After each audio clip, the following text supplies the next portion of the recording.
Hello, this is Dr. Benjamin Norris from the Chemistry Department at Frostburg State University. Today we're going to talk about assignments in Moodle. There are a couple of different types of assignments that you might see in a Moodle course. The two most common types of assignments are quizzes and paper assignments. Quiz assignments show up as a piece of paper with a check mark by them. Your instructor in your course may call these all kinds of things, but there's a pretty good chance that anything that you do as homework, and perhaps even as online quizzes and tests, use the quiz option in Moodle. The other type of assignment is a paper assignment. This assignment allows you to upload a file containing your assignment or to compose an essay or other long assignment right in Moodle. We're going to talk about the paper assignment first because there's less to say about it. When you click on the link to a paper assignment, you will see a description of the assignment if your instructor decided to provide one. Hopefully your instructor provided you with a description of what kinds of things the instructor is looking for. For this assignment, Organic Chemistry in the News, I have provided learning goals as well as what the format of the paper should look like and an example rubric for how it's going to be graded. Underneath this information is your submission status. It tells you that whether or not you have made an attempt, if you've made an attempt, whether it's been graded, when it's due, and how many days and hours are left until that time. Underneath that is the actual grading rubric that will be used for that assignment if one has been set. As you continue to scroll down, you will see when you last modified your attempt and whether or not any comments have been left by you or by the instructor. And then at the bottom of the page there is a button to add submission. If you want to make a submission on this assignment, you click Add Submission. Some assignments are set to require a file upload. Some assignments are set to not require a file upload. This assignment is set to only require a file upload, so you would compose your paper in your favorite word processing program like Microsoft Word, save it as a file, and upload it. You can either drag and drop files onto the blue arrow to upload them. You can click on the blue arrow to open up the file picker, or you can click on the paper icon with a plus sign by it and get to the file picker this way. You can upload a file by clicking Choose File. This will upload the Open File dialog in Windows and the equivalent on other operating systems, and you can choose whatever file that you would like. Note that most assignments have a maximum file size allowed for that assignment, and so if you pick a file that is too big, you will receive an error. Let's pick a file. Let's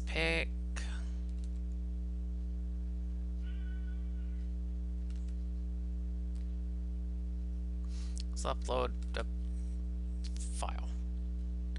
If you want to change the name of the file when you upload it, you can.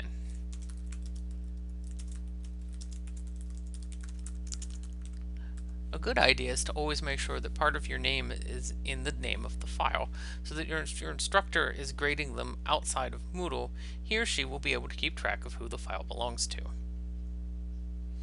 After you click Upload this file, it shows up in the little file submission window. If you look up here above the file submission window, here is the language that tells you how many files are allowed, 1, and the maximum size for new files, 5 megabytes. Click Save Changes. Congratulations, we've just made an attempt on this assignment, and you can see that it has been submitted for graded. If we want to, and the instructor allows it, we could edit this submission. Let's go back to the course and look at the other kind of assignment, the quiz assignment. For the quiz assignment, we're going to click on Tutorial Assignments. This tutorial walks through several different common types of quiz questions and also indicates what will happen if you get a question wrong. Now if you just missed it, Once I clicked on the name of the quiz, it brought me to a screen that tells me when the assignment will close and how it will be graded. This quiz will be graded by the method highest grade. This quiz allows multiple attempts and your highest attempt grade counts. Let's click Attempt Quiz now. Types of quiz questions range from multiple choices, true and false, matching, short answer, essays, and others. Chemistry courses at Frostburg State University might also make use of chemistry drawing software for some of the questions. A different video will cover that type of question. Let's look at this multiple choice question. Which of the following is not a chemical element?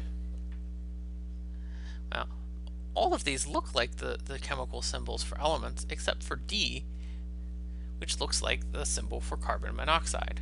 To see what happens when we get a question wrong, let's click carbon monoxide. We have the option to check our answer. Well, hey, carbon monoxide is not a chemical element. We got this question correct. The opportunity to check your answer before you have submitted assignment is something that your instructor can turn on or off. You may not see this with every assignment. For example, if your instructor is doing a timed quiz or an exam, he or she may remove your ability to check your answer while you are doing the assignment. Let's click Next. Here is a numerical problem where we have to enter a number that is the answer to this math problem. Let's see, 8.9 plus 5.6 is 14.7, but I want to get this wrong. I want to forget to carry the 1. You click Check, and we are told that this question is incorrect. We're told that we got 0 out of 1 points, and this submission attracted a penalty of 0.33. We can delete our answer and type in a new one and click Check. Uh-oh, we've been told that this answer is also incorrect.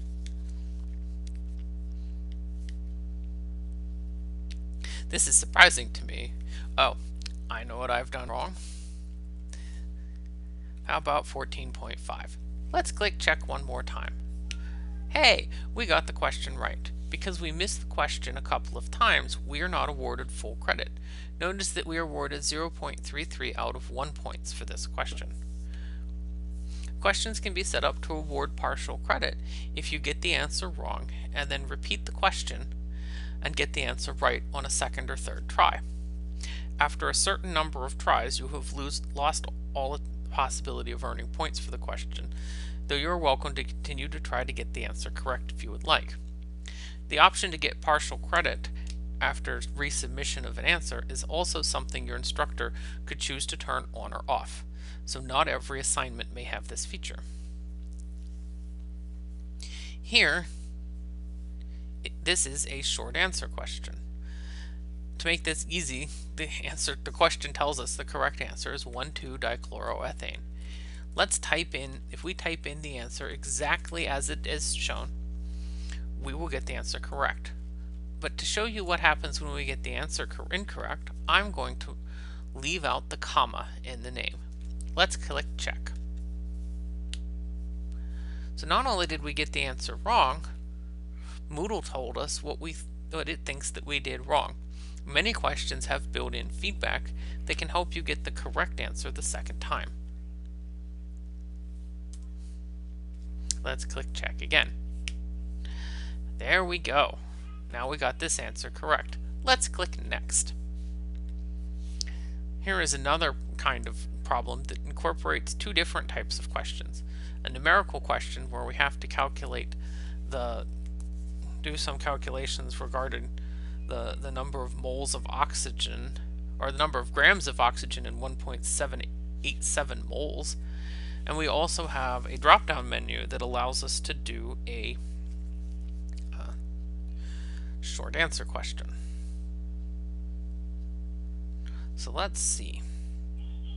The correct answer to this math problem is 15.18 grams. Or 15.18 grams. 57.18 grams, which is the correct number of significant figures. We have 5 significant figures in the first number, 4 in the second, so we have 4 in our answer. But let's say you rounded to the incorrect number of significant figures. At room temperature and atmospheric pressure, oxygen is we have a choice of solid, liquid, and gas. Oxygen is a gas. Let's check our answer. In this particular case, even though we rounded to the wrong number of significant figures, we were given full credit for our answer. Answers where rounding is a part of the mathematical operation are often given a little bit of flexibility to account for rounding errors, especially over multiple mathematical operations. However, if we had entered a number that was a little bit off, in other words, if we had rounded poorly, oops, I went to the next question. Hold on, let's go back. If we had rounded poorly and typed in 57.28, we would have seen instead that we got half credit for this answer. In addition to giving partial credit for getting the answer right after you have previously gotten it wrong, instructors can also award partial credit for getting the answer partially right. Maybe you got close in a mathematical calculation but not quite there, or maybe you have chosen 2 options when the instructor needed you to choose 3. There are also essay questions. Let's type in a complete sentence. I'm going to be goofy and interpret this literally and type a complete sentence. Period. Essay questions require manual grading. The check button is not there, and your instructor will have to come back later and grade it for you. So you will not know whether you've gotten it right or wrong until later. Question 6 asks us to upload a picture. We could type something in the box, but the answer wants us to upload a picture. To upload a picture, on the toolbar here in the text editor, find the icon that looks like a mountain with a sun. Click on it.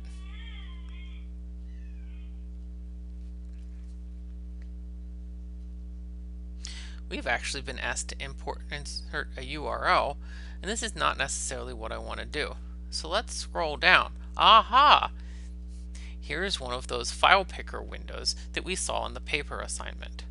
Let's go find a picture. I'm not going to upload a picture of me. I'm going to upload a picture of a molecule, but you can get the idea of how this works. And we click next to move on to the next question. Since we've done all 6 questions, we get to the summary of the attempt, which tells us whether or not we have each question correct or partially correct or not completed in one case. And in the two manual graded questions, our answer has been saved. We can return to the attempt to fix up some of our problems, or we can click Submit All and finish. I'm going to do that now. It comes up and reminds us that once we have submitted all and finish, we cannot go back and change our attempt. Now we have an opportunity to review the entire attempt and again see which questions we got right and how many points we got for them. And again, for the 2 manually graded questions, we will not see how many points we've earned for these questions until the instructor comes along and grades them. Let's click Finish Review. Because this quiz allows us to take it multiple times, we can click Reattempt. You will see that even though we have completed an attempt, we do not have a grade for this assignment because the instructor hasn't graded it. If you click Reattempt, you get a new version of the quiz, most usually with different questions. In an upcoming video, we will talk about assignments using the chemistry drawing tool. Thank you for watching.